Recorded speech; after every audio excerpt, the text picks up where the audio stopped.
આપીએ માનનીય મુખ્યમંત્રી શ્રી આપણને સંબોધવા જઈ રહ્યા છે। સેન્ટર ઓફ એક્સલન્સ ના ઉદ્ઘાટન પ્રસંગે આપણી વચ્ચે ઉપસ્થિત કેન્દ્રીય મંત્રી ભાઈ શ્રી મોહનભાઈ કુંડારિયા, રાજ્યના કૃષિ મંત્રી ભાઈ શ્રી બાબુભાઈ બોખેરિયા, રાજ્ય કૃષિ મંત્રી શ્રી જસાભાઈ બારડ, ઇઝરાયલના રાજદૂત શ્રી ડેનિયલ, સાંસદ શ્રી દીપસિંહ રાઠોડ, જિલ્લા પંચાયતના પ્રમુખ શ્રીમતી શાંતાબેન પટેલ, આદિજાતિ વિકાસ નિગમના અધ્યક્ષા બેન શ્રી રમીલાબેન બારા, ગુજરાત એગ્રો ઇન્ડસ્ટ્રીઝના અધ્યક્ષ શ્રી બાબુભાઈ જેબલિયા,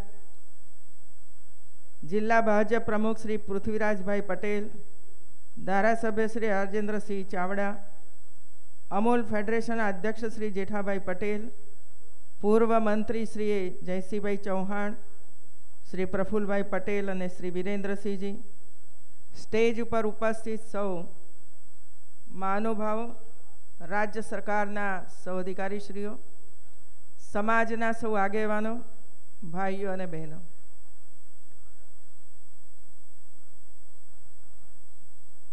થોડાક 2-4 વર્ષ પહેલાં રાજ્યની અંદર એગ્રીકલ્ચરને ધ્યાનમાં રાખીને એક વાઇબ્રન્ટ સમિટનું આયોજન કર્યું હતું અને વાઇબ્રન્ટ સમિટ કૃષિ ક્ષેત્રમાં જ્યારે થઈ ત્યારે ઇઝરાયલ, કેન્દ્ર સરકાર અને રાજ્ય સરકાર એ ત્રણેય વચ્ચે થઈને આનું MOU કરવામાં આવ્યું હતું। MOU થયા પછી 2 સરકારો અને ઇઝરાયલ આ ત્રણેય ભેગા મળીને સેન્ટર ઓફ એક્સલન્સ તૈયાર થાય એના માટેની પ્રવૃત્તિનો આરંભ કર્યો અને આજે આપણી નજર સમક્ષ એ સેન્ટરનું ઉદ્ઘાટન આપણે કર્યું છે।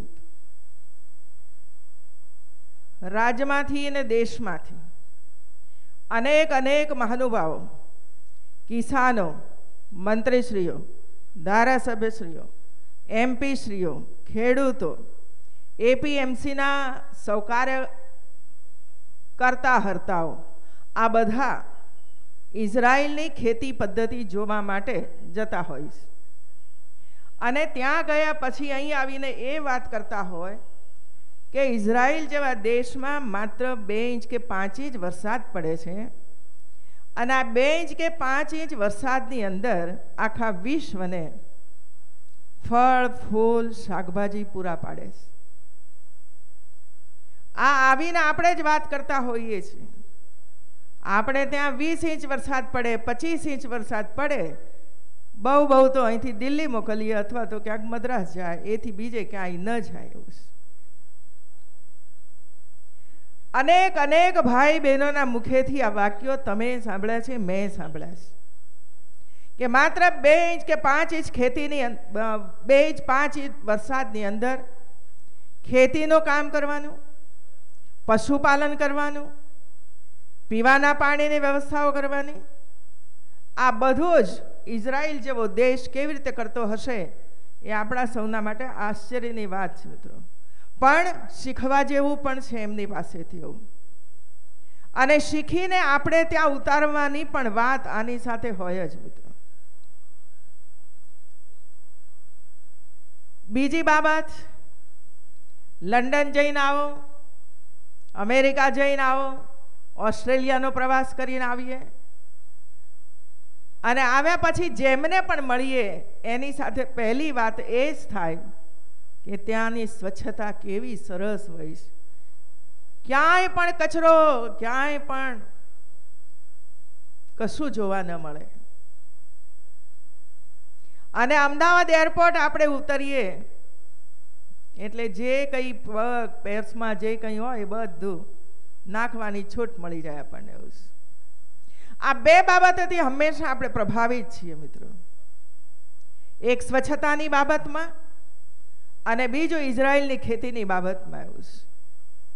અને એટલે આજે મારા માટે ખુશીનો દિવસ છે કે ઇઝરાયલે સાબરકાંઠાના વડરાળની અંદર આવીને રાજ્ય અને કેન્દ્ર સરકારના સહયોગી બનીને પ્લગ નર્સરીના માધ્યમ દ્વારા ખેડૂતો કેવી રીતે પોતાનું શાકભાજી ઉછેરી શકે, પોતે કેવી રીતે એનું ગ્રેડિંગ કરી શકે, એનું પેકેજિંગ કેવી રીતે કરી શકે અને માલ બજારમાં વધુ ભાવથી, ઊંચા ભાવથી કેવી રીતે વેચી શકે, એના માટેની ફૂલપ્રૂફ વ્યવસ્થા આપણી વચ્ચે અહીં કરવામાં આવી છે. મિત્રો, આપણે બહાર પણ જોઈએ છે મિત્રો, એક એવો વેપારી છે કે જે વેપારી પોતાના શાકભાજી, ફળ, ફૂલ, ફ્રૂટ્સ બધું સુંદર મજાનું સજાવીને મૂકતો હોય છે, સજાવીને મૂકતો હોય છે. એ જ શાકભાજી, એ જ ફળ ફૂલ કોઈ લહેરીની અંદર પણ પડેલા આપણે જોઈએ છીએ. એવું લાવ્યા છે તો બંને એક જ જગ્યાએથી, પણ તો ગોઠવણી, સાચવણી, આકર્ષણ ઊભું કરવું એક વેપારી કરી જાણે છે, જ્યારે આપણે ઢગલો કરીને આપવામાં તૈયારી દાખવીએ છીએ. બીજું કાંઈ કરવાનું હોતું નથી મિત્રો, માત્ર એને ધોઈ નાખો, પેકેજિંગ કરી દો, ખરાબ હોય કાઢી નાખો, અને જે કોઈ આધુનિક પદ્ધતિઓ શીખવવામાં આવે છે એના આધારે તૈયાર કરીને બજારની અંદર માલ મૂકીએ તો વેપારી જે ભાવથી બજારમાં માલ વેચે એ જ ભાવથી આપણે પણ વેચી શકીએ છીએ. મિત્રો, મેં હમણાં અમદાવાદની અંદર વસ્ત્રાપુર તળાવના કિનારા ઉપર એક બજાર ઊભું કરાવ્યું છે. હમણાં 2 શનિ રવિથી એ બજાર શરૂ થયું છે. શાનું બજાર છે? ઓર્ગેનિક ખેતી દ્વારા જે ભાઈ બહેનો ખેતી કરે છે, શાકભાજી ઉગાડે છે, ફળ ફળાદી ઉગાડે છે, મસાલા તૈયાર કરે છે, એમને પણ માર્કેટ મળવું જોઈએ. અને એટલા માટે પહેલા દિવસે જ્યારે માર્કેટની શરૂઆત થઈ ત્યારે ખેડૂતોને અંદાજ નહોતો કે 2 કલાકની અંદર અમારો માલ વેચાઈ જશે. માત્ર 2 કલાકની અંદર આવેલો માલ બધો જ ખપી ગયો અને વિચાર કરવા માંડ્યા કે થોડો વધારે લાવ્યા હોત તો સારું હોત. કારણ કે એમને ભરોસો નહોતો, એમને વિશ્વાસ નહોતો કે બજારમાં જે ભાવથી માલ વેચાય છે એના કરતાં 10 રૂપિયા વધારે લઈને માલ આપણે વેચીએ છીએ તો માલ ખરીદાશે કે કેમ? પણ માલ ખરીદાયો મિત્રો. કારણ કે આજે દરેક વ્યક્તિ પોતાના સ્વાસ્થ્યની ચિંતા કરે છે. એક બાજુ કેમિકલ યુક્ત ખાતર, દવાઓ પણ એ જ પ્રકારની, અને એમાંથી ઉત્પન્ન થતો માલ અનેક પ્રકારના રોગો જ્યારે પેદા કરતું હોય ત્યારે હવે ધીરે ધીરે કરીને કિસાનો પણ, ખેડૂત ભાઈઓ પણ ઓર્ગેનિક ખેતી તરફ જઈ રહ્યા છે. જૈવિક ખાતરનો ઉપયોગ કરી રહ્યા છે અને એને કારણે સ્વાભાવિક છે કે કેમિકલ્સ નાખ્યા પછી ફર્ટિલાઇઝરનો ઉપયોગ કરીએ તો વધારે ઉત્પાદન થાય, પણ તો ઓર્ગેનિક ખાતરનો ઉપયોગ કરવાથી 10 મણ કદાચ ઓછું ઉતરે તો એને ઘાટો પડે છે અને એટલા માટે એના તરફ જતા નથી. પણ એમને એટલો તો ભરોસો છે જ કે કદાચ 2 વર્ષ આપણને આની અંદર મુશ્કેલી થશે, પણ 3જા વર્ષ પછી તો એટલો જ માલનું ઉત્પાદન આપણે કરી શકીશું અને બજાર પણ આપણને મળશે. છેલ્લા 3 અઠવાડિયાથી દર શનિ રવિએ કિસાનો પોતાનો માલ લઈને વસ્ત્રાપુર તળાવના કિનારે આવીને સરસ મજાનો પોતાનો માલ વેચે છે. લોકો આવે છે, ઊંચા ભાવથી આપે છે, લોકો હોંશે હોંશે ખરીદે છે, કારણ કે સર્ટિફિકેશન થયેલો એ માલ હોવાને કારણે ખેડૂતો ઉપર એમને ભરોસો છે કે આની અંદર માત્ર ને માત્ર ઓર્ગેનિક ખાતર અને નેચરલ દવાઓનો જ ઉપયોગ થયો હશે એમ માનીને માલ લઈ જાય છે મિત્રો. અને એટલા માટે રાજ્ય સરકારે ઓર્ગેનિક ખેતીને પણ મહત્વ આપવા માટેનો નિર્ણય કર્યો. એના જીઆરઓ પણ બની ગયા મિત્રો. ખેડૂતોની અપેક્ષાઓ હતી કે ઓર્ગેનિક ખેતી અમે કરીએ, પરંતુ અમને 2-3 વર્ષ સુધી થોડીક મદદ થાય, અને મદદ કરવાનો નિર્ણય રાજ્ય સરકારે કર્યો છે અને એની શરૂઆત પણ આપણે કરી દીધી છે. મિત્રો, કિસાન ભાઈઓ બહેનો આગળ આવે. હમણાં આદિવાસી વિસ્તારોની અંદર જવાનું થયું છે, ત્યારે આદિવાસી ભાઈ બહેનો પણ ઓર્ગેનિક ખેતી કરી રહ્યા છે. ફર્ટિલાઇઝર ખરીદતા નથી, બહુ જ નજીવું ફર્ટિલાઇઝર ખરીદે છે. બાકી જંગલની અંદરથી મળતા સૂકા પાન અને બધાનું મિક્સર કરીને એ ખાતર બનાવે છે, અને એનો ઉપયોગ કરીને એ પોતે તૈયાર કરેલો માલ સુરતના બજારમાં લઈ જઈને વેચે છે. મિત્રો, સુરતની અંદર પણ આ જ પ્રકારનું બજાર તૈયાર થયું છે, જેથી કરીને એ વિસ્તારના ભાઈ બહેનોને એ માલ ત્યાં વેચી શકાય એના માટેનો પ્રયાસ થયો છે. અને એટલા માટે રાજ્ય સરકારની આ જવાબદારીઓ બને છે કે એક બાજુએ ઓર્ગેનિક ખેતીને આપણે ઉત્તેજન આપીએ, તો બીજી બાજુએ એમનો માલ વેચાય એના માટેના માર્કેટો પણ ઊભા કરવા જોઈએ, અને એના માટે જાગૃતિ પણ કરવી જોઈએ. માત્ર એક જ તરફી સરકાર વિચાર કરે કે એમને બીજ આપો, એમને આ સાધન આપો, આ સાધન આપો, એનાથી પૂરું નથી થવાનું. મિત્રો, કિસાન ઉત્પન્ન તો કરે, પણ સર્ટિફિકેશન પણ તાત્કાલિક મળવું જોઈએ, અને એનો માલ બજારની અંદર વેચાય એના માટે માર્કેટ પણ ઉપલબ્ધ કરાવવું પડે. અને એ માલ જ્યારે ઉપલબ્ધ થાય ત્યારે પ્રચાર અને પ્રસારના માધ્યમ દ્વારા એમનો ઉત્પાદિત માલ વેચાય એના માટેનો પ્રયાસ કરવો જોઈએ. મેં અહીં ઉદ્ઘાટન કર્યું. મને ખેતીમાં એટલો રસ છે મિત્રો, અને એટલા માટે કેટલાક પ્રશ્નો હું પૂછતી હતી, અને આપણે પણ એનું કમ્પેરિઝન કરતા હોઈએ છીએ. મને જરા કાને એ વાત પડી કે અહીં 1 રૂપિયામાં રોપો મળે છે, અને અમારા ખેડૂત ભાઈઓ જે રોપ તૈયાર કરે છે, ધરું તૈયાર કરે છે, એ 30 પૈસામાં મળે છે. એટલે ગણતરી કરી કે એક ટ્રેક્ટરમાં આટલા છોડ જોઈએ તો આટલા રૂપિયાનો ખર્ચ થાય. આપણે એક દ્રષ્ટિએ વિચાર કરીએ છીએ. બીજી બાજુએ મેં પૂછવાનો પ્રયાસ કર્યો કે ખેડૂત જ્યારે પોતાના ખેતરની અંદર ધરું તૈયાર કરે છે તે, અને અહીં સેન્ટર ઓફ એક્સલન્સની અંદર નેન હાઉસની અંદર જે ધરું તૈયાર થાય છે તે, એ બંનેમાં ખર્ચનો તફાવત શું છે? અહીંનો ધરું અને ખેડૂત જે ધરું તૈયાર કરે છે એની અંદર માલ ઉત્પન્ન થવા માટેનો સમય કેટલો હોય છે? ધરું ઉત્પન્ન થવા માટેનો સમય કેટલો હોય છે?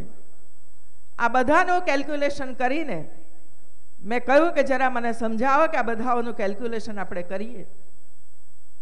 અને એની જ્યારે ગણતરી કરી ત્યારે મિત્રો મારા હાથની અંદર કાગળ આપવામાં આવ્યો છે. 12 કે 15 દિવસ વહેલો અહીં ધરું તૈયાર થાય છે, અને એ જ ધરું જેવો તમે ખેતરની અંદર નાખો છો કે તરત જ એ ચરમાઈ જતો નથી. 30% ધરું ખેડૂતના ખેતરની અંદર તૈયાર થાય છે, એમાં 30% નકામો જાય છે એવું મને કહેવામાં આવ્યું છે. ઉછેરાતો નથી, જ્યારે અહીં માત્ર 5 થી 10% નકામો જાય છે. બીજું 10-15 દિવસનો તફાવત પડે છે, એટલે 15 દિવસ વહેલા એના ફળ ફૂલ આવે છે.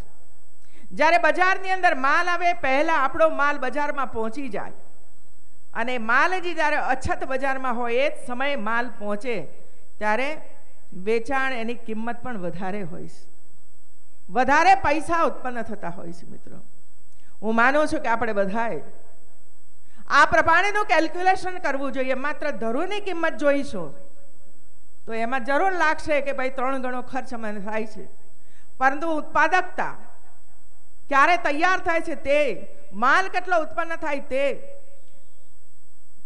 એના ઉપર રોગ પણ નથી આવતો.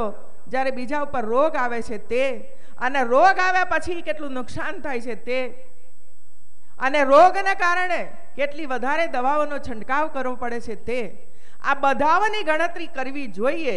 અને એ ગણતરી કર્યા પછી મને એવું લાગે છે કે સેન્ટર ઓફ એક્સલન્સની અંદર તૈયાર થયેલો માલ, તૈયાર થયેલો ધરો આપણને સસ્તો પડે. મિત્રો સસ્તો પડે,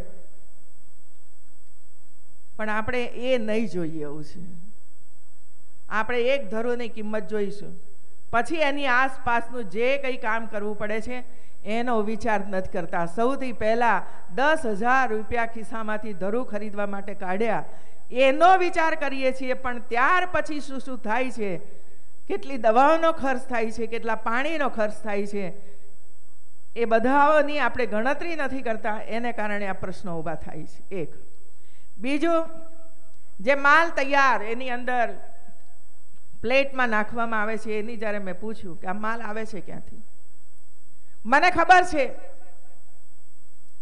કે નાળિયેરના છોતરામાંથી આ માલને તૈયાર કરવામાં આવે છે. અને આ નાળિયેરના છોતરામાંથી માલ જે તૈયાર થાય છે મદ્રાસમાં, બેંગ્લોરમાં, મતલબ કે દક્ષિણ ભારતની અંદર તૈયાર થાય છે. મેં મારા અધિકારીઓને સૂચના, મેં એની ચર્ચા કરી કે ભાઈ આપણે ત્યાં અંબાજી માતાના મંદિર ઉપર રોજના કેટલા નાળિયેર ચડાવાય છે. જેટલા પણ આપણા મંદિરો છે એ મંદિરો ઉપર કેટલા નાળિયેર રોજના ચડાવાય છે. આપણે ત્યાં થોડાક સખી મંડળોને, થોડાક બીજા લોકોને તૈયાર કરી અને આ માલ કેવી રીતે પેદા કરી શકાય એની થોડીક પણ ટ્રેનિંગ આપી દઈએ તો ત્યાંથી માલ મંગાવવાના બદલામાં એક સામાન્યમાં સામાન્ય માણસને પણ આ માલ તૈયાર કરવાની અંદર જો જોતરી દઈએ આપણે તો એને પણ રોજી રોટી પ્રાપ્ત થાય. અંબાજીના મંદિરની અંદર જે ઢગલાઓ સર્જાય છે, ગંદકી થાય છે, એમાંથી પણ આપણે મુક્તિ અનુભવીએ અને 2-5 સખી મંડળો અથવા તો ગરીબ માણસને રોજી રોટી કમાવા માટેનો મોકો પણ પ્રાપ્ત થાય. હું ઈચ્છું છું કે કૃષિ વિભાગ માત્ર તૈયાર માલ લાવીને કામ કરે તો બરાબર છે, પરંતુ એ માલ જો ગુજરાતની અંદર તૈયાર થઈ શકતો હોય તો એ પણ તૈયાર કરાવવો જોઈએ, જેથી કરીને બહારથી ઓછો માલ મંગાવવો પડે, ટ્રાન્સપોર્ટેશનનો ખર્ચો આપણો બચી જાય અને ઘર આંગણે માલ તૈયાર થાય તો સસ્તો પણ પડે, ટ્રાન્સપોર્ટેશનનો ખર્ચો પણ ઓછો થઈ જાય. ત્યાર પછી મેં બીજી વાત કરી, જે પ્લાસ્ટિકની ટ્રે છે. પ્લાસ્ટિકની ટ્રે છે, એ ટ્રે ક્યાંથી આવે છે? જ્યારે શરૂઆતમાં મને કહ્યું કે એ પણ દક્ષિણ ભારતમાંથી આપણે મંગાવીએ છીએ, પછી જરા પાછળથી મને સમાચાર મળ્યા કે હાલોલની અંદર હમણાં એક ફેક્ટરી શરૂ થઈ છે. શું આપણે 2-5 યુવાનોને હાલોલની અંદર ફેક્ટરી તૈયાર થઈ હોય તો ત્યાં જોવા માટે ન મોકલી શકીએ? અને ત્યાંથી આવ્યા પછી એ ફેક્ટરી લગાવવા માટેનો ખર્ચ એ બેંકોની અંદરથી લોન આપીને એને અહીં જ આ સ્થાન ઉપર ફેક્ટરી ઊભી કરી આવી જ ટ્રે તૈયાર કરી અને જો બજારની અંદર મૂકવામાં આવે તો સસ્તી પડે કે ના પડે એવું છે. અને યુવાનને એ કામ પ્રાપ્ત થઈ જાય. મિત્રો, આપણે આ દિશામાં તરફ જઈએ. બહારથી જ બધી માલ સામાન શરૂઆતમાં તો લાવવો જ પડે, કારણ કે આપણી પાસે વ્યવસ્થા નથી હોતી, એનું નોલેજ નથી હોતું, એની આવડત અને એની પદ્ધતિ નથી ખબર હોતી. એટલે સ્વાભાવિક છે કે બહારથી લાવીને આપણે ઊભું કરીએ, પણ પછી ધીરે ધીરે કરીને જે કંઈ બહારથી આપણે ઇમ્પોર્ટ કર્યું છે એ બહારના રાજ્યોમાંથી જે લાવ્યા છીએ એ આપણે ત્યાં દરેક જિલ્લામાં કે 2-3 જિલ્લાઓની વચ્ચે આ કેવી રીતે ઊભું કરી શકાય એના તરફ પણ આપણે જઈ શકીએ છીએ. અને એ દિશાની અંદર પણ હું માનું છું કે આપણો વિભાગ અને રાજ્ય સરકાર એમાં જરૂર આગળ વધશે. મિત્રો, કૃષિ રથ યાત્રા, આમ તો જ્યારે કૃષિ રથ યાત્રા ગામે ગામે ફરે છે ત્યારે આપણને જરા ઓછો રસ એની અંદર હોય છે, પણ આ પ્રસંગે જે ભાઈ બહેનોએ કૃષિ રથ યાત્રાના માધ્યમ દ્વારા કૃષિ વૈજ્ઞાનિકોની પાસે જઈને અથવા થયેલા સંમેલનોની અંદર ઉપસ્થિત રહીને જે શીખ્યા અને શીખ્યા પછી પોતાના ખેતરોની અંદર એના પ્રયોગો કર્યા પછી એમાં સફળતા પ્રાપ્ત થઈ. સફળતા મળ્યા પછી એમને એમ લાગ્યું કે અપનાવવા જેવું છે. પહેલાં ડાંગરની ખેતી તો 1 વેદ 2 વેદ પાણી હોય ત્યારે જ ડાંગર થઈ શકે એવી કલ્પનામાં આપણે હતા.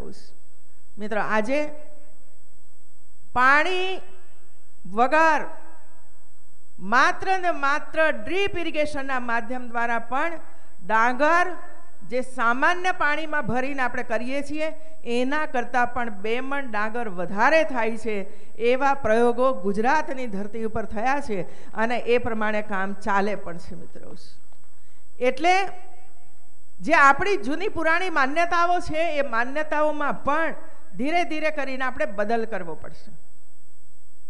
ધીરે ધીરે કરીને બદલ કરવો પડે. મિત્રો, એક ખેડૂત અપનાવે એનું જોઈને બીજો ખેડૂત અપનાવે અને ધીરે ધીરે કરીને બધા જ ખેડૂતો અપનાવતા થાય છે અને ત્યારે એમને સમજાય છે કે મેં પણ 2 વર્ષ પહેલાં આ કામની શરૂઆત કરી હોત તો મને પણ વધારે આર્થિક ફાયદો થયો હોત. કૃષિ રથયાત્રાના માધ્યમ દ્વારા માત્ર આંકડા તમારી સામે હું મૂકવા માગું છું ને મૂકવા એટલા માટે જરૂરી લાગે છે કે આ બધું કામ આપે જ કર્યું છે. રાજ્ય સરકાર કદાચ ક્યાંક સબસિડી આપવામાં સહયોગી બની હશે.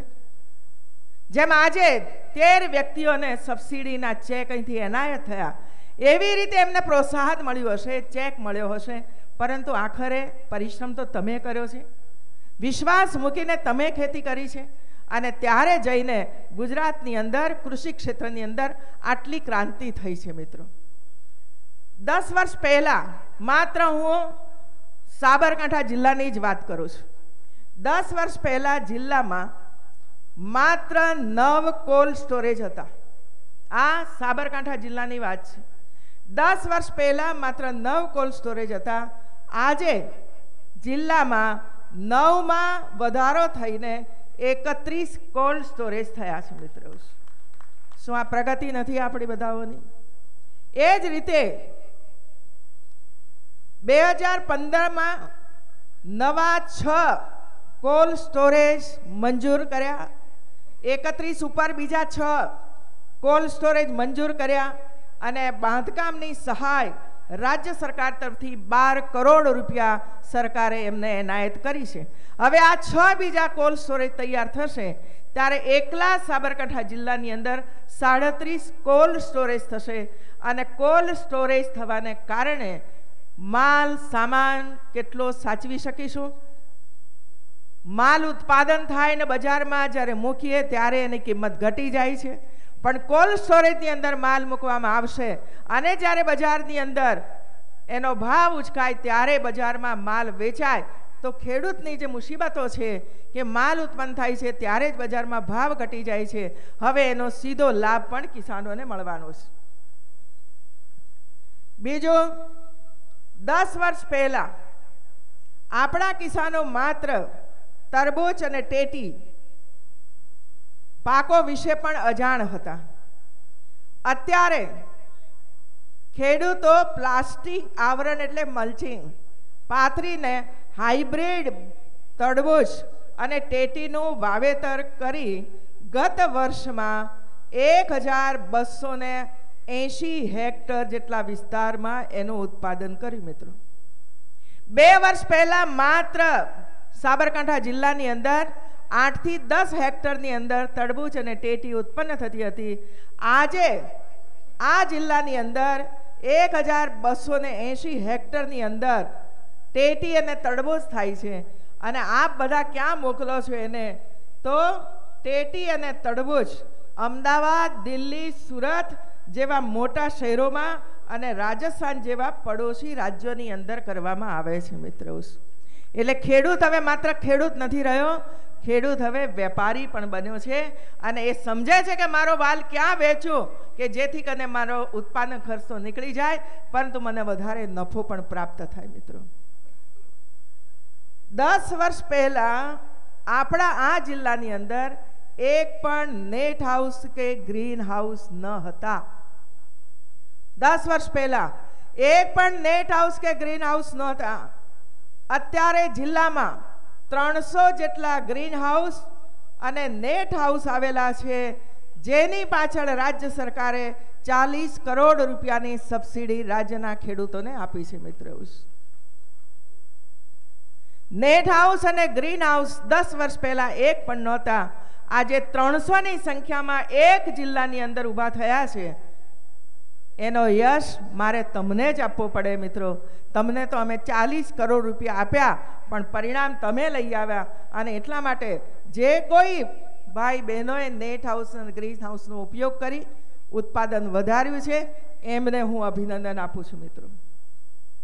10 વર્ષ પહેલા જિલ્લામાં પ્રોસેસિંગ બટાટાનું વાવેતર નહીવત જેવું હતું. લગભગ 20 એકર જમીનમાં થતું હતું.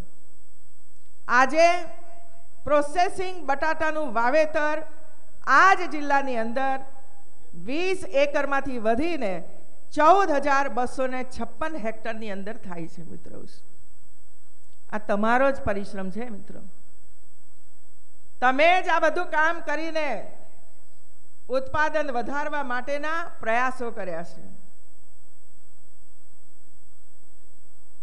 ગ્રામ્ય કક્ષાએ પણ હવે તો આ બધું શક્ય બન્યું છે. 900 જેટલા પેક હાઉસ, 450 થી વધુ કોલ્ડ સ્ટોરેજ, 42 રાઇપનિંગ ચેમ્બર અને નાના મોટા 100 જેટલા શોપિંગ ગ્રેડિંગ પેકિંગ યુનિટ આખા રાજ્યની અંદર ઊભા થયા છે. પાછલા 10 જ વર્ષની અંદર આ ઊભા કર્યા છે. અને એટલા માટે હું આપ સૌને અભિનંદન આપવા માટે તો આવી છું, પરંતુ આજે જ્યારે આટલું સુંદર આપણા જ માટે અહીં પ્રોસેસિંગ હાઉસ ઊભું કર્યું છે, ત્યારે આપણે જઈએ, જોઈએ, વિચારીએ અને એનો ઉપયોગ આપણા જ ખેતરોની અંદર કેવી રીતે થઈ શકે વિશ્વાસ રાખીને. આમાં એવું છે કે વિશ્વાસ રાખવો પડે ભાઈ. અને વિશ્વાસ જો ન હોય પ્લગ નર્સરીમાં, તો પછી આપણે કોના ઉપર ભરોસો કરીશું? કારણ કે આ વૈજ્ઞાનિક ઢબે ઉછેરેલા પ્લગ નર્સરીઝ અને વૈજ્ઞાનિક સંશોધન કર્યા પછી આ કામ થતું હોય. અને એટલા માટે જ્યારે જ્યાં સાયન્સ આવતું હોય, જ્યાં રિસર્ચ આવતું હોય, ત્યાં આપણે એના ઉપર ભરોસો કરવો જોઈએ. અને ધીરે ધીરે કરીને આપ બધા એના ઉપર ભરોસો કરી રહ્યા છો. અને એટલા જ માટે મેં કહ્યું એમ, એકલા સાબરકાંઠા જિલ્લાની અંદર આટલું ઉત્પાદન થયું છે, જેનો લાભ તમને સીધે સીધો પ્રાપ્ત થયો છે. એક છેલ્લી વાત, અને હું આ એટલા માટે આપ સમક્ષ આ વાત કરું છું કે આપણે ગમે તેટલું કમાઈએ મિત્રો, ગમે તેટલા પૈસા ઘરમાં આવે, બેંકમાં વધારો થતો જાય, પરંતુ આપણે બધાએ જ ગુજરાતની 6 કરોડની જનતાએ સર્વગ્રાહી રીતે સ્વાસ્થ્યની ચિંતા કરવી પડશે. માતાઓના સ્વાસ્થ્ય, બાળકોના સ્વાસ્થ્ય, યુવાનોના સ્વાસ્થ્ય અને આપણા વડીલોના સ્વાસ્થ્ય મિત્રો. અને એટલા માટે માત્ર હું તો એકલા આંકડા જ આપું છું તમને. રાજ્યના આંગણવાડીના 43 લાખ બાળકોની આપણે સ્ક્રીનિંગ કર્યું. અને આ સ્ક્રીનિંગની અંદર ફાટેલા હોઠવાળા 1055 બાળકો આપણને મળ્યા. તમે પણ જોયા છે ફાટેલા હોઠવાળા બાળકો, જેમાંથી 400 બાળકોના ઓપરેશન કરીને, પ્લાસ્ટિક સર્જરી કરીને સુંદર મજાના ચહેરા બનાવવાનું કામ રાજ્ય સરકારે શરૂ કર્યું મિત્રો. વિના મૂલ્યે વાંકા ચૂકા પગ, જે કાયમ માટે અપંગતાની અંદર બાળકો આવી જાય છે, અને જો નાનપણમાં 8 મહિનાની અંદર જો આ બાળકોના વાંકા ચૂકા પગને આપણે સીધા બનાવી શકીએ છીએ, એવા 1053 બાળકો મળ્યા આપણને, જેમાંથી 435 બાળકોના પગ સીધા કરી દેવામાં આવ્યા. આપણી જેમ જ બધા જ બાળકો ચાલી શકે છે મિત્રો. અને એટલા માટે મેં કહ્યું કે આ બધું તો છે જ ભાઈ, આપણે બધું કરીશું, પણ જન્મતા બાળકો એમની પણ ચિંતા રાજ્ય સરકારે કરી. અને એક પણ બાળક તૂટેલા હોઠવાળું ન હોય, અને એક બાળક એવું ન હોય કે જેના પગ વાંકા ચૂકા હોય અને એને આપણે સીધા ન કરી શકીએ. એ કામ આપણે સારી રીતે ઉપાડ્યું છે.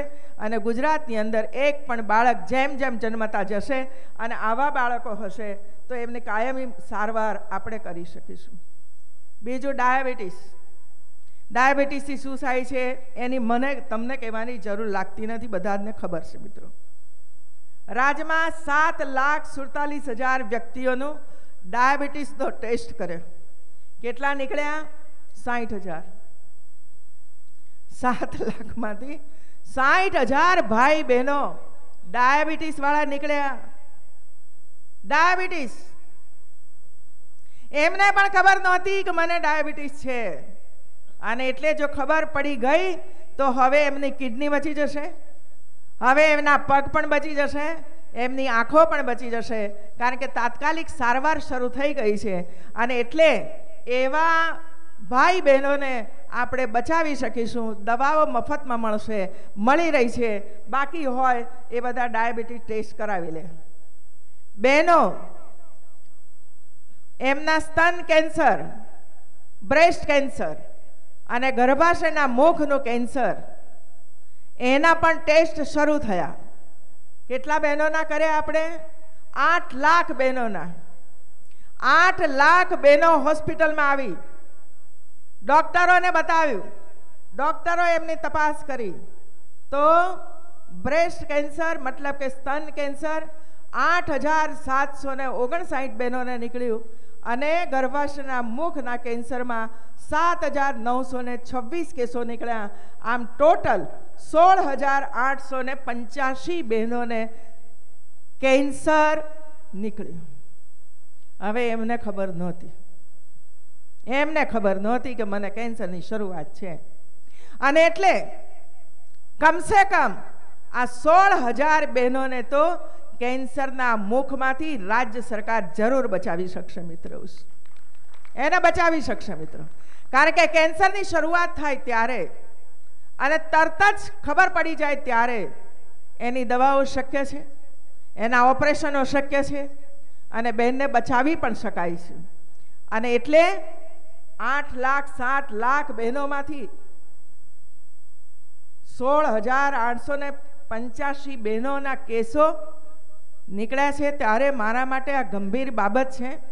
અને એટલા માટે ભાઈઓ બહેનોને મારી વિનંતી છે કે જ્યારે રાજ્ય સરકારે આ બધું જ વિના મૂલ્યે જાંચ કરવાની શરૂઆત કરી છે, રોગ નીકળ્યા પછી પણ બાકીનો ખર્ચ રાજ્ય સરકાર ભોગવવાની છે. તમને કોઈ બિલ હોસ્પિટલમાંથી પ્રાપ્ત નથી થવાનું, રાજ્ય સરકાર બધો જ ખર્ચ ભોગવવાની છે. ત્યારે આપણે વાર ન લગાડીએ, સીધા જ 2 કલાકનો સમય કાઢીને હોસ્પિટલમાં જઈએ, આપણે આપણા શરીરની તપાસણી કરાવી દઈએ, અને જો એમાંથી બચી ગયા તો ભગવાનનો આભાર વ્યક્ત કરીએ, અને જો નીકળ્યું તો જરાય ઉચાટ રાખ્યા વગર, ચિંતા રાખ્યા વગર તમે એના સ્પેશિયાલિસ્ટ ડૉક્ટરને મળો અને દવાઓ લઈ અને તમારી જાતને સ્વસ્થ બનાવો મિત્રો. અને આપણી સ્વસ્થતા હશે તો દુનિયા માણવા ને જાણવા મળશે મિત્રો. બાકી બેંક બેલેન્સ ગમે તેટલું હશે અને કેન્સર હશે તો ડૉક્ટર કહે છે આ નહીં ખાવાનું, આ નહીં ખાવાનું, આ નહીં ખાવાનું, આ નહીં ખાવાનું. તો ખાવાનું શું? ખાવાનું શું? ગોળીઓ. ખાવાની ગોળીઓ. આ સાબરકાંઠાની ડેરી ગમે તેટલું દૂધ ઉત્પાદન કરતી હશે, ઘી બનાવતી હશે, પણ ડૉક્ટર મનાઈ કરશે કે ભાઈ આ ના ખાતા, આ ના ખાતા, આ ના ખાતા. ઘરમાં 10 ભેંસ હશે, ભેંસ દોતા હોઈશું, ઘી થતું હશે, બધું થતું હશે, પણ ડૉક્ટર મનાઈ કરશે કે ભાત ના ખાતા, ખીચડી ના ખાતા, આ સ્વીટ ના થયેલા, પછી ખાવાનું શું? તો કહીશું રોટલો ને શાક, આટલું ખાજો ને ગોળીઓ જોડે જોડે. અને એટલા માટે ભાઈઓ બહેનો, ખેતીના માધ્યમ સાથે આપણે પણ આને જોડી દઈએ કે ઓર્ગેનિક ખાતર દ્વારા પકવેલું અનાજ ખાઈએ તો આવા બધા રોગોમાંથી આપણે મુક્ત પણ થઈ જઈએ. અને તેમ છતાં પણ જો રોગ થયો તો પછી આપણે આપણા દવાખાનામાં હોસ્પિટલમાં જઈને ડૉક્ટરોને મળીએ અને આપણી સારવાર કરાવી દઈએ, જેથી કરીને ઘરની 20, 22 કે 30 વર્ષની ઉંમરની એક યુવાન માતા મૃત્યુ ન પામે અને આપણું પરિવાર અનાથ ન બની જાય. એમાંથી આપણા પરિવારને આપણે ઉગારીશું. આટલી જ વાત તમારી વચ્ચે સ્વાસ્થ્યની બાબતમાં કરવાની હતી. આપ સૌ આ કાર્યક્રમમાં આવ્યા અને આવું એક સરસ મજાનું સેન્ટર ઓફ એક્સલન્સ થયું છે એને વિઝિટ એના રોપા વગેરે વગેરે લઈને જાઓ અને એમાંથી સુંદર મજાની ખેતી કરીને આપ આગળ વધો, એ જ શુભેચ્છાઓ. જય જય ગરીબ ગુજરાત, જય જય ગરીબ ગુજરાત. આભાર મુખ્યમંત્રીશ્રીનો, ખૂબ ખૂબ ધન્યવાદ. ખૂબ જ સંવેદનશીલ મુખ્યમંત્રી છે. ગુજરાતનો ખેડૂત ટળવળતો અને તરવડાટવાળો, તરસતો ને ભૂખ્યો તરસો ન જોઈએ એ અભિગમ અપનાવ્યો છે. આભાર વિધિ માટે વિનંતી કરું છું બીયુ પરમાર, સંયુક્ત બાગાયત નિયામક શ્રી, આભાર દર્શન વ્યક્ત કરશે અને કેટલીક અગત્યની સૂચનાઓ પણ આપવાની છે. આપણે બેઠક જાળવી રાખીએ. મિત્રો, બાગાયત ખાતું ગુજરાત રાજ્ય અને નેશનલ હોર્ટિકલ્ચર મિશનના સંયુક્ત ઉપક્રમે સાબરકાંઠા જિલ્લાના વડરાળ મુકામે સેન્ટર ઓફ એક્સેલન્સના ઉદ્ઘાટન પ્રસંગે હાજર રહેલ આપણા રાજ્યના પ્રથમ મહિલા અને લોકલાડીલા મુખ્યમંત્રી શ્રીમતી આનંદીબેન પટેલના વરદ હસ્તે જે ઉદ્ઘાટન કરવામાં આવેલું છે તે પ્રસંગ અને તેમણે પ્રસંગોચિત તેમજ સૂચક હાજરી આપીને આપણને પ્રોત્સાહિત કરેલ છે. તેમાં માનનીય મુખ્યમંત્રીશ્રીનો હું મારા અંગત તેમજ બાગાયત પરિવાર અને ખાતા વતી ખૂબ ખૂબ આભારી છું. આજના ઉદ્ઘાટન પ્રસંગે ઉપસ્થિત રહેલ માન્ય કૃષિ મંત્રી શ્રી બાબુભાઈ બોખીરિયા સાહેબનો હૃદયપૂર્વક બાગાયત પરિવાર વતી હાર્દિક આભાર માનું છું. આ ઉપરાંત ઉદ્ઘાટન પ્રસંગે ઉપસ્થિત રહેલ કેન્દ્રીય કૃષિ મંત્રી માનનીય મોહનભાઈ કુંડારિયા સાહેબનો પણ અંતઃકુર આભાર માનું છું. તેમજ રાજ્ય કક્ષાના કૃષિ મંત્રી જસાભાઈ બારડ સાહેબ તેમજ આજના ઉદ્ઘાટન પ્રસંગે ખાસ ઉપસ્થિત રહેલ ઇઝરાયલ રાજદૂત માનનીય શ્રી ડેનિયલ કાર્મોલનો ખૂબ જ આભારી છું, જેમના સંકલનથી આ પ્રોજેક્ટ સફળતાપૂર્વક પરિપૂર્ણ થયેલ છે. મિત્રો, તેમજ કૃષિ અને સહકાર વિભાગના અગ્ર સચિવ શ્રી માનનીય સંજય પ્રસાદ સાહેબ કે જેઓના માર્ગદર્શનના પ્રસંગ પરિપૂર્ણ કરવામાં આવેલ છે તેમનો પણ ખૂબ આભાર માનું છું. ઉપરાંત અમારા બાગાયત ખાતાના બાગાયત નિયામક શ્રી માનનીય ડૉક્ટર આર એસ શેરસિયા સાહેબ કે જેઓ આ પ્રસંગમાં દરેક ક્ષણે માર્ગદર્શન પૂરું પાડેલ છે તથા ખેતી નિયામક Shri doctor B R Shah સાહેબ હાજર રહેલ છે તેમનો પણ ખૂબ આભાર માનું છું. તથા માનનીય સંસદ સભ્યશ્રીઓ, ધારાસભ્યશ્રી અને અધિકારીઓ, પદાધિકારીઓ, મંચસ્થ તમામનો ખૂબ ખૂબ આભાર માનું છું. આ ઉપરાંત આ પ્રસંગને સફળતાપૂર્વક પરિપૂર્ણ કરવા માટે જિલ્લા વહીવટી તંત્રના વડા માનનીય પી સ્વરૂપ કલેક્ટર સાહેબ શ્રી તેમજ જિલ્લા વિકાસ અધિકારી શ્રી તથા કાયદો અને વ્યવસ્થા માટે જિલ્લા પોલીસ અધિકારી વડાના માર્ગદર્શન અને સહકાર માટે ખૂબ ખૂબ આભાર માનું છું. તેમજ બાગાયત ખાતાના દરેક સ્ટાફ મિત્રોનો આભાર. આ સાથે ખેડૂત સેમિનારમાં પ્રદર્શનમાં જુદા જુદા સેમ્પલ નમૂના પ્રદર્શિત કરનાર તમામ ખેડૂતોનો ખૂબ આભાર માનું છું. આ ઉપરાંત આ પ્રસંગમાં ઉપસ્થિત રહેલ તેમજ જેમના થકી આજનો આ શુભ પ્રસંગ ઉજળો થયો છે તેવા દૂર દૂરથી આવેલ મારા વાલા ખેડૂત મિત્રો તથા બહેનોનો ખૂબ ખૂબ બાગાયત ખાતા વતી આભાર માનું છું. તેમજ આ સુંદર સેન્ટરને પોલીસ બનાવવા માટે પોલીસ આવાસ નિગમનો તથા જૈન ઇરિગેશનનો પણ ખૂબ જ સહકાર મળેલ છે તે કંપનીનો પણ ખૂબ આભાર માનું છું. અને આ પ્રસંગને સફળ બનાવવા માટે તેમજ સમગ્ર કાર્યક્રમને પ્રચાર પ્રસાર માટે હાજર રહેલ પ્રેસ મીડિયાના પત્રકાર મિત્રો, દૂરદર્શન આકાશવાણીના તેમજ મિત્રો તથા નામી અનામી પ્રત્યક્ષ પ્રયોગ સૌ અધિકારીઓનો અને કર્મચારીઓ ખૂબ ખૂબ હાર્દિક આભાર માનું છું. અને છેલ્લે યોગેશભાઈ એનાઉન્સરે સરસ કાર્યક્રમને પૂર્ણ કરવામાં સહકાર આપ્યો તે બદલ આભાર. તથા વરસાદે આજે વિરામ રાખ્યો છે એટલે કુદરતનો પણ ખૂબ ખૂબ આભાર માની આભાર વિધિ પૂર્ણ કરું છું. જય ભારત, જય હિન્દ, જય જય ગરવી ગુજરાત. ધન્યવાદ. તમામ ખેડૂત મિત્રો માટે વડરાળ ઘાસચારા ફાર્મમાં બાજુના રોડ ઉપરથી જશો એટલે તરત જ આવે છે તેવા ભોજન વ્યવસ્થા રાખવામાં આવે છે. તમામ ખેડૂત મિત્રો ભોજન વ્યવસ્થાને ન્યાય આપશે. માનનીય ત્યારબાદ ભોજન વ્યવસ્થા બાદ તુરંત જ આપણે ટેકનિકલ સેમિનારનો શુભારંભ કરીએ છીએ જેમાં ભાગ લેશો